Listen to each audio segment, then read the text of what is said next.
Happy Friday. Happy podcast day. We are back. It's almost mid-June and I'm in a fleece. It's freezing in my house. So no, it is not December. It's June. It's January maybe. But nevertheless, we're here and this is the Citizens Advisory Podcast presented by the Citizens Advisory of Pennsylvania.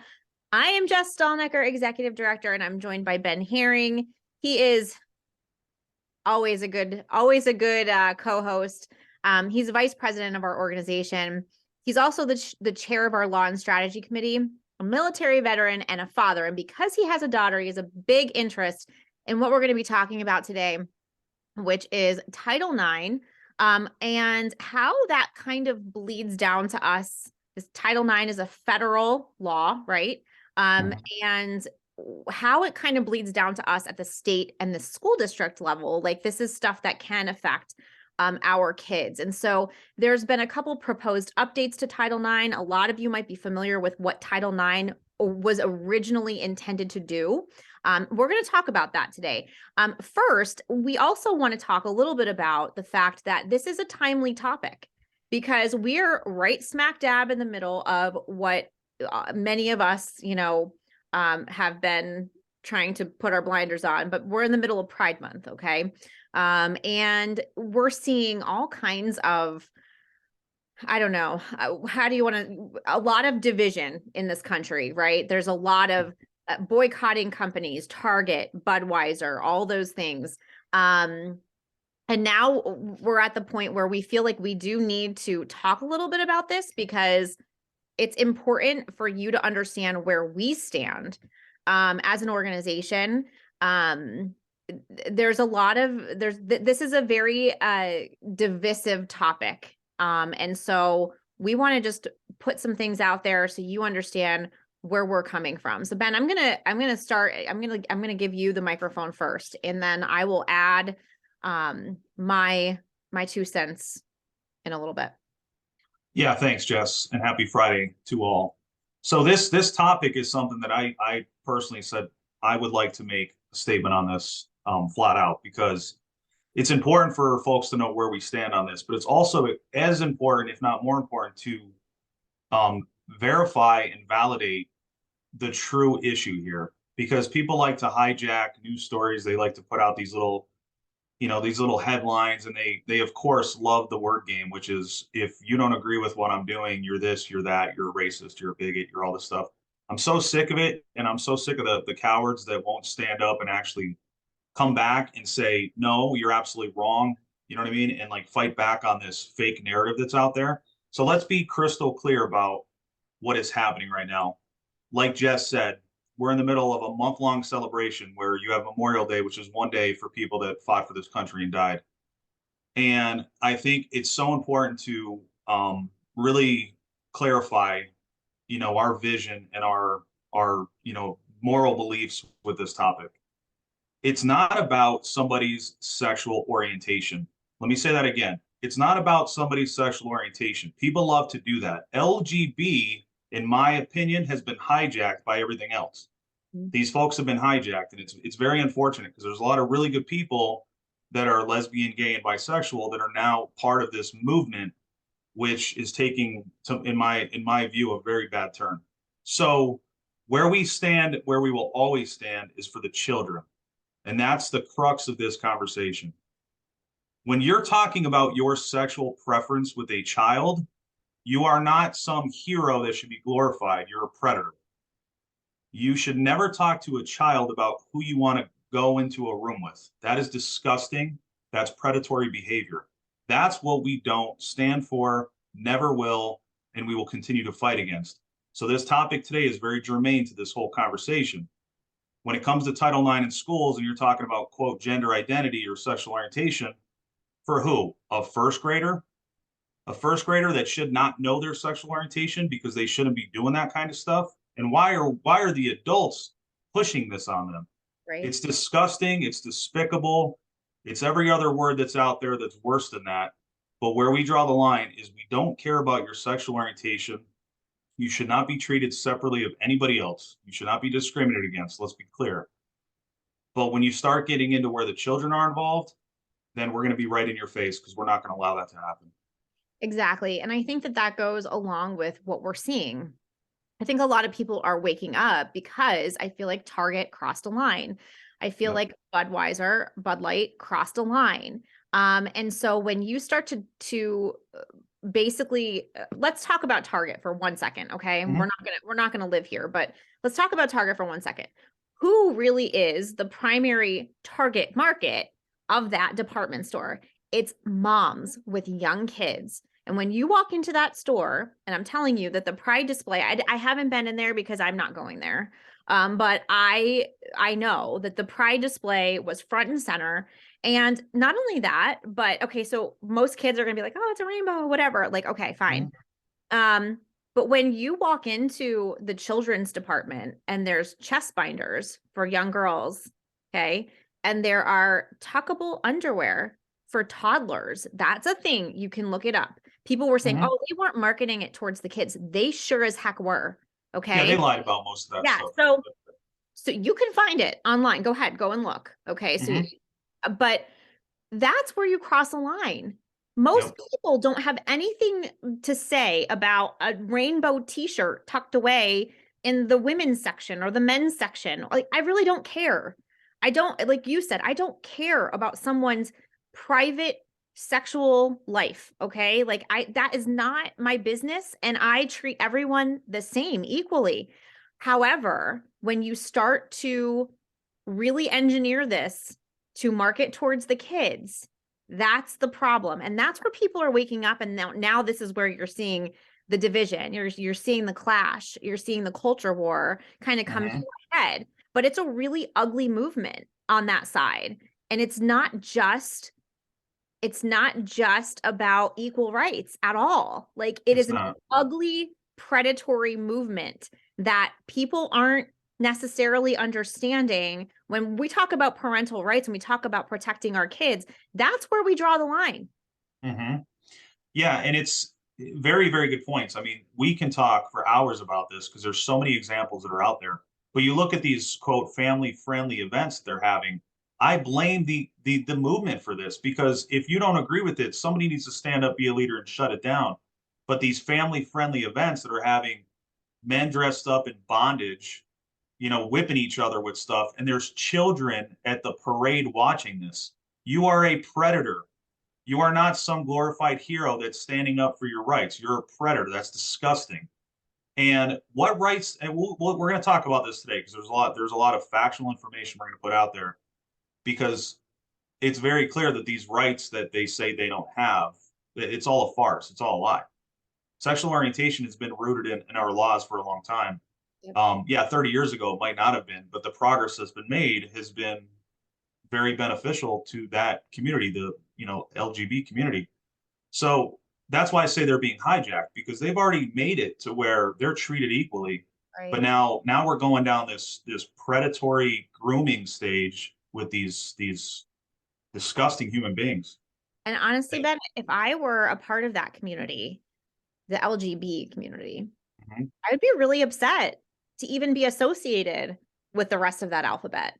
Look at Gays Against Groomers. I mean, they're a perfect example. They're all standing up, and God bless them because they're coming out with real facts too, just Yeah. like Oh, just yeah, like we do. they have the receipts. They bring it. Yeah. I mean, definitely if you're listening and you are on Instagram or Facebook, whatever, follow them on Twitter, right? Too. Gays Yep. Against Rumors. It's eye-opening. These people who are standing and they've tried before Elon Musk took over Twitter, their Twitter account was dropped multiple times. Yep. Yeah, So the communist, cancel culture folks were out there well, taking they're care about. technically Yeah. part of the community, but because they're not in line with that predatory nature, Yep. they were canceled. It's actually kind of unbelievable. But These are let's the same folks. Let me just say this. These are the yeah, same folks that came up with this new definition of minor attracted persons called MAPS. right. And then they used a big story on Instagram happened 2 days ago. They used literally they would put pictures of maps to try and find other pedophiles or what they want to call minor attracted persons. They're all part of this same community. And if you don't condone that and you're not part of that, you need to be standing up and talking against these people. But Right. until somebody stands up against them, guilt by association. You guys are all one and the same if you don't have the courage to stand up and say, I don't support that. 100%. We need more No, people. We need more people speaking up. we Um, don't. well, that was a good, here we go. That's the kids coming home from school.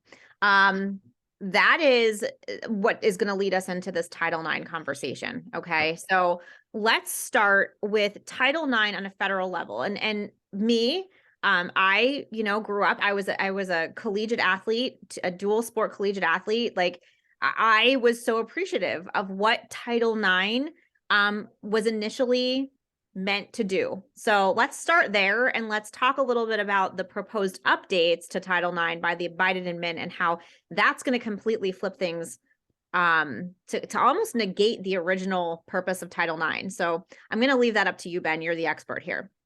Yeah, again, like Jess said at the beginning, this is very near and dear to my heart. So this is as an organization, we have 8 priorities, and of course, those priorities will change over time. Currently, as it stands today, number one priority is Title IX, protecting our children, protecting our young girls, you know, as they go up through schools, and of course, fighting back on the schools that are trying to do harm.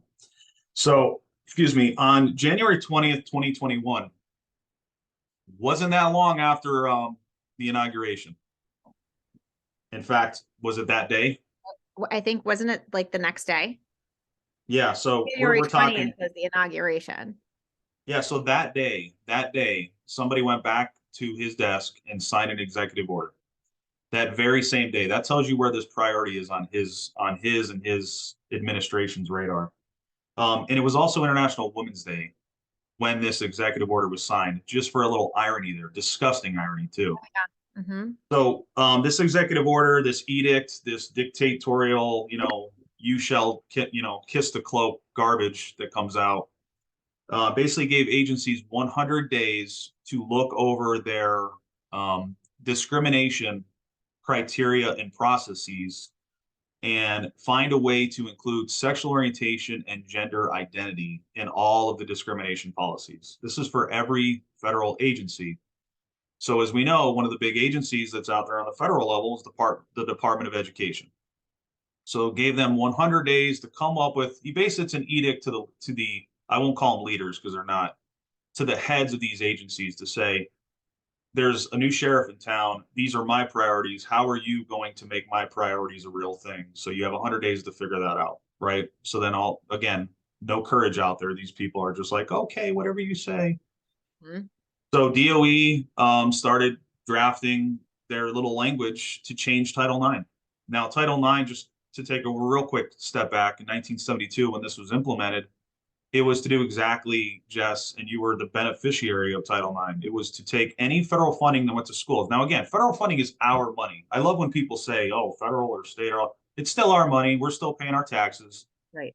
They just take our money and use it for their little, pet projects. So Title IX was, if you're a school that receives federal funding, which is almost all the schools, including every university pretty much, um, you had to ensure that the women's teams were considered and funded just as the men's teams were. So if you had a men's basketball team and you said, I'm not going to put together a women's basketball team, but there was a lot of women in college at that time that wanted to play, you were mandated to do so by Right. law, right? So it was a good thing. It was creating an equal playing field for men and women, not treating them differently based upon their sex. Yeah. So from 1972 until the Obama administration, everything was fine. But then the Obama administration, people don't realize the damage that was done. And this new gender identity and sexual orientation, the whole thing came about. Again, I'll remove sexual orientation from this conversation because we've already made it clear that people shouldn't be discriminated against because they're gay, bisexual, or lesbian. Right. That's fine. No issues there. That's not creating risk to our children, in my opinion. But to allow somebody to basically just identify as something on any given day with no objective legal, definition of what that term means, or even a medical note saying I have transitioned completely, like something out there that tells you that they're saying they're a different sex. Those all got thrown into this whole Title IX rewrite. So on a federal level, again, if your school receives federal funding, you would be subject to this new Title IX law if it goes into effect. It would it would disintegrate women's sports. I mean, it would destroy all the progress that was made because now any male could say, I'm a female, join the women's sports team, play basketball, play soccer, play whatever, go into their facilities at any given time. I mean, we talked a lot about that during House Bill 300's podcast. People can refer to that if you want to. But I mean, we know what the impact would be on a federal Seeing scale. it. We're seeing it already because it's already happening even before these updates are official. We're seeing it happen. I just Ben and I have talked with Riley Gaines, who many of you probably have seen or heard, especially if you follow more conservative news outlets. But she has been a champion for fairness in women's sports because she was forced to swim against a biological male and then was gaslit when when she questioned it and when she questioned why she had to change in the same locker room as this man. And so, this is far reaching, but it's already happening. So yeah, I'm sorry for the interruption, but I just No, want to be you're good. clear that this is we can see where this goes. I mean, it's chaos. We can see where this goes, and it really does erase opportunity for women. So we need to be clear about that because people are like, oh, well, like the women just need to train harder or, this is bigoted or whatever. It's not at all. There are absolute biological differences between men and women in their Mhm. bone density, in their musculature, in their strength, in their speed. All of those things are biologically fact.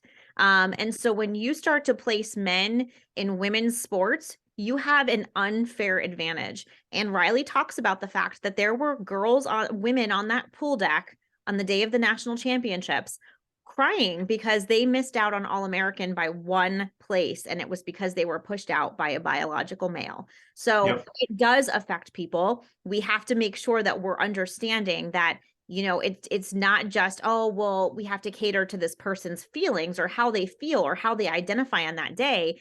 It is widespread. The effects are widespread, and it almost seems like we're erasing everything that we've come so far on. Absolutely. And I want to actually give what, and this is my opinion, but I believe this is good news. We haven't found an attorney yet that has the courage to come forward and fight this, but there are many out there that are trying. Alliance Defending Freedom, Pacific Justice Institute. There's a coalition being formed behind the scenes. We won't get too much into that, but we're part of it, and we are building a coalition. The premise under which they're using this federal, they're trying to change Title IX, to me is very flawed. So, and I won't get so much into it because it's very, very lengthy and detailed, but Clayton v. Bostock was the ruling. It was supposedly the groundbreaking ruling that they're using to leverage for all this change. And in Clayton v. Bostock, Justice Gorsuch actually wrote the opinion on it. It wasn't, it's incredible if you actually read it because you're going to know exactly what I'm saying when you're reading it. You're going, what does that have to do with schools and children and anything? What basically happened was a gay man was fired for his job. He worked there for a long time. When he came out and said I was gay, he got fired, and that's clear discrimination, right? So it went through the Circuit Court of Appeals and it went up to the Supreme Court, and they rolled it. No, you can't fire a guy just because he says he's gay, because that is clear discrimination. Now, discrimination means treating somebody differently because of who they are, what kind of characteristics they have. But this has nothing to do with two sets of people. You have women and girls that are being treated unfavorably due to a biological male. So that has never been argued. That is not part of Clayton v. Bostock. That is Clayton v. Bostock was a very simple ruling. It was you treated somebody that worked for you for 30 years differently once you found out they were gay, and that's not allowed. But that is nothing to do with taking two groups of people and saying your rights are less than this person's right. So this has not been litigated at the Supreme Court. It's going to, and I believe strongly that when they finally get there and there's a full hearing at the Supreme Court, they are going to save women's rights. I believe they are. They're going to stop this nonsense, this chaos with biological men in women's I sports. really pray that that's the case. I really do. So do I. So do I. And there's an appetite, Jess, real quick. There's an appetite because if you haven't seen Matt Walsh's documentary, What is a Woman? As of what we just checked, 177.2 million views. If you think that there's people out there that are just saying, we're just not going to talk about it and let all this bad stuff happen, people are waking up. Yeah. And a lot more people have the mindset that we do, that this is not right. And I think people need to understand that. That is such a good point, and that is encouraging as well. And I Mhm. did watch that, and I encourage anyone who hasn't watched it to watch it. It is absolutely eye-opening, to see what the thought process is. It's almost like a brainwashing, Mhm. of people in this gender identity, gender, what was that one course that that professor was teaching? What was it like? Gender theory, was it gender Gender theories? theory. Yes, it was Yeah, gender theory. And the way that they really believe what they're saying when it is it's absolutely false. It's an it absolute is uh, scientifically untrue. scientifically untrue. And I have a Yeah. biology degree. Yes, you do. So I encourage anybody that has not seen it to watch it. It is eye-opening. It's actually very well done. It was captivating. I couldn't stop watching once I started. So highly recommend. Yeah, and don't get caught up on words, right, Jess? Like Yep. the number one thing people like to say to somebody like me who has the views that I do is, oh, well, you're a bigot. You have to be a bigot. You know what a definition of a bigot is? Let me read it verbatim because people probably hear that term and they maybe have never actually heard the definition. Right. A person who is unreasonably attached to a belief, opinion, or faction, especially one who is prejudiced against or antagonistic toward a person or people on the basis of their membership of a particular group. Uh, Newsflash, everybody. If you watch What is a Woman, you're going to see a ton of bigots. And those bigots aren't on the side that we're on. They're on the side that think that they can just make up terms. And if you don't believe those terms, you're not a good person. And just like Riley Gaines, when she was attacked, that shows the level of violence they'll put towards somebody that doesn't agree with them. That's Absolutely. what a bigot is. Let's be clear on what a bigot is. So again, I've said this in previous podcasts. Don't let words have any impact on you. Let them throw every word they want to. They don't mean anything unless they're actually substantiated by some kind of evidence. Exactly. Exactly. Um, let's talk a little bit about where we stand currently with the updates on Title IX. Um, there was just I don't want to keep using the word update, but there was just kind Yeah. of something that came down the pike that pushed those updates back a little bit. So I would love for you to talk about that, Ben. Yeah, no, and I kudos to anybody that's out there that did submit a comment that's listening to this podcast. We salute you. Thank you. Yes. God bless you. So the first through the rulemaking process, and the one I do agree with kind of how the process is laid out. When you propose a change, you have to give the public a right of that change, like a notice of that change, but also the right to provide comments back to you to tell you why we think this is an absolutely horrible idea. So folks did do that. Little discouraging with the amount of comments that came back. If you take the population of the United States and you look at the comments that come back, it's a very small percentage. I wish there was more people that would stand up and do something. However, the agency proposing the change must adjudicate every comment. So they have to respond to every comment. So you think of this as death by 1,000 paper cuts, right? If you submit 100,000, 200,000 comments, you just tied up that agency for a long time because before they can propose the final rule, they got to go through those comments. And kudos to every common sense American out there that actually submitted comments because on the first wave of comments, there were so many that it got pushed. And on the second wave of comments, which just closed up a few months ago, there were so many comments that still have to be looked at by the Department of Education that on May 26th of this year, they came out and they said we have to delay this until October of 2023, possibly. And we'll see what happens at that point in time. But again, we were able to delay it. It's not a slam dunk win because they're still going to try and come out and push this garbage, but we at least delayed it until October of 2023. Right. So We bought ourselves a little bit of time. yeah, yep. Okay. So we're talking Title IX at the federal level, but let's talk a little bit about how we're affected in our own state and our own school systems. Um, so again, I'm gonna kind of just I do want to remind folks though that we did record a podcast on HB 300. This is not a law. This was something that was kind of fast-tracked through the House of Representatives in the state of Pennsylvania. It Mhm. passed by a very narrow margin. It has moved on to the Senate, where we kind of, a lot of people are saying that it'll be dead on arrival there. But the fact of the matter is that the bill did pass the House of Representatives, and I think it's worth going back and listening to that podcast, because it is very, very much related to what we're talking about here. So let's just talk a little bit about our own state and our own school system. Absolutely. And elections have consequences, right? I mean, currently we are under a government that agrees with the federal Title IX nonsense that's being pushed. So we're basically under attack in the Commonwealth of Pennsylvania, just like federally, everybody's under attack there too. So at the state level, there's again, Jess alluded to House Bill 300. It's going to the Senate. It's in a committee there. We believe it's done on arrival. We're tracking that very closely, having conversations about that as needed. But there was another thing that was done by Tom Wolf before he left office, which was an executive order that banned conversion therapy. Anybody that doesn't know what conversion therapy is, if some child comes out and says, I think I'm a girl, a boy comes out and says, I think I'm a girl.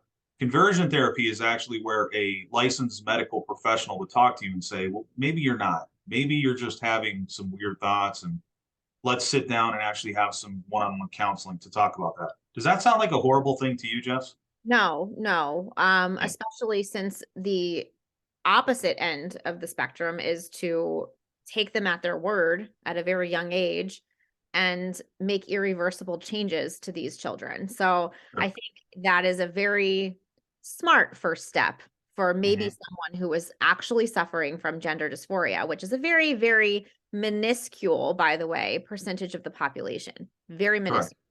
Correct. So that's a rare thing in real life. Just want to put Yep. that out there. So why would we not make sure, that this was something that this child was actually suffering with, by speaking with a licensed counselor?